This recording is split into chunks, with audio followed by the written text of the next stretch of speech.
All right, Steve Says Boom fans. I'm back again here. And what have we got today? Well, something I haven't done in quite a while. Uh, I just read these two issues. This is the Empyre story. It's Avengers Fantastic Four Empyre. Al Ewing, Dan Slott. Um, just for some context here, I have not been involved or been reading any Marvel Universe stories for about 10 years, maybe 11. um, so I'm coming into this story as a sort of a newbie, but I do know all the old references. I've made some mention before that I've been trying to claw my way back. I'm trying not to lose touch. I don't want to become one of those previous comic dealers, readers that don't read any modern product anymore and, fall into that awful stereotype. You know, the one we know, that terrible stereotype where you meet that person and they're like, oh, it's not as good as it used to be. I've been fighting that for years.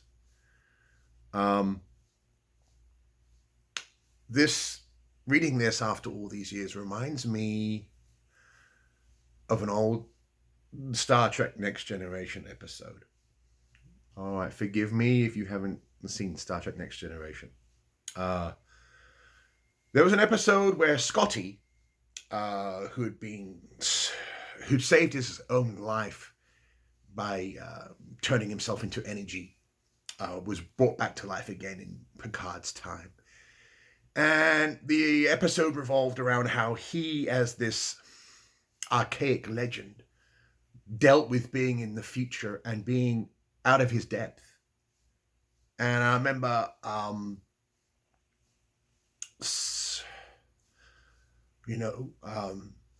he was just portrayed as, a sad person that was out of his depth, didn't want to learn, just didn't have the time. And I thought to myself at the time, there's no way Scotty would be like that. He would dive into those journals, technical journals. He'd be reading. He would know more than Geordie in LaForge in seconds. He's Scotty.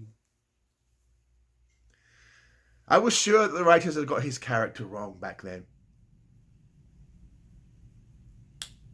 Well, now I know that I think they did a good job. Fast forward now, all these years later, and then I have basically come back after a tremendous amount of period, and I'm thrown deep into the middle of this massive story. Fantastic Four, not really the Fantastic Four anymore because it has all these new characters. The Avengers is basically the same, although they do have Ghost Rider. And I have to admit, I have never been a Ghost Rider fan, be it Johnny Blaze or Danny Ketch. I always thought Ghost Rider was a huge snore fest for me. Nothing against anyone who enjoys the Ghost Rider, it just wasn't my cup of tea. So seeing him in the Avengers, I'm like, oh okay, whatever. Now, of course, before I continue on, I'm going to get into some story specifics here. And if you haven't read the story, when it's spoiled, stop right now. Boom, click off. For those of you carrying on who have read the story, here goes. So obviously this story deals with the fact that the Kree and the Skrulls have united, joined empires under one Emperor Hulkling, who I do remember back in the day. I do remember reading Young Avengers, so I do know of Hulkling. And by the way, I also did read the issue Incoming. So I did get the first little Easter eggs of this story in there.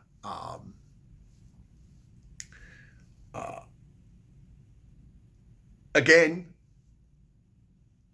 I have to admit, the story wasn't that engaging for me. I'm going to be interested to see how you guys feel about this. Was the story engaging for you? I thought it was rather mundane in a way. The art was beautiful. The art, clean. And the coloring, they couldn't color like that 10, 15, 20 years ago. They really got that down to a fine art. I tip my hat to the colorists and all the guys, the computer people doing that job. But more importantly, was the story by Dan Slott and Al Ewing enough to grab me and pull me back in there and be like, yeah, this is unbelievable.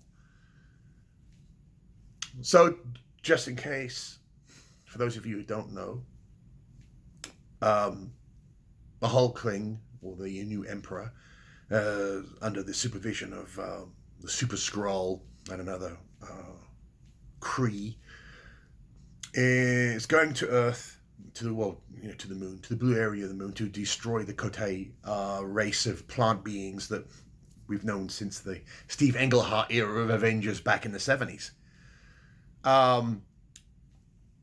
And the Avengers join up with the Kote, and they're like, oh, you're under Earth's protection, the Avengers are going to show you.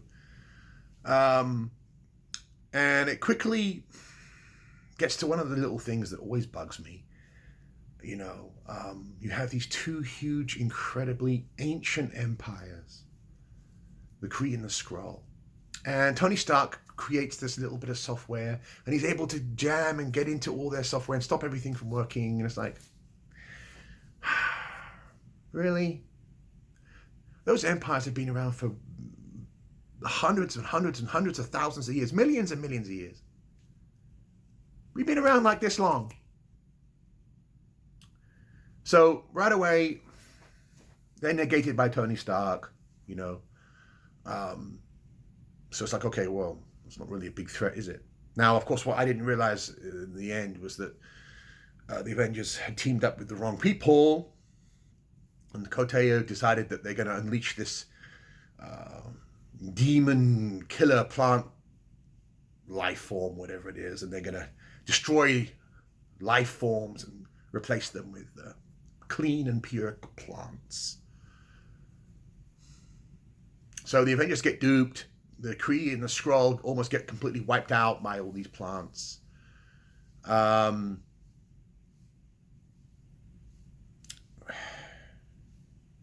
What can I say? Like whoopee-doo. It didn't really grab me. It didn't.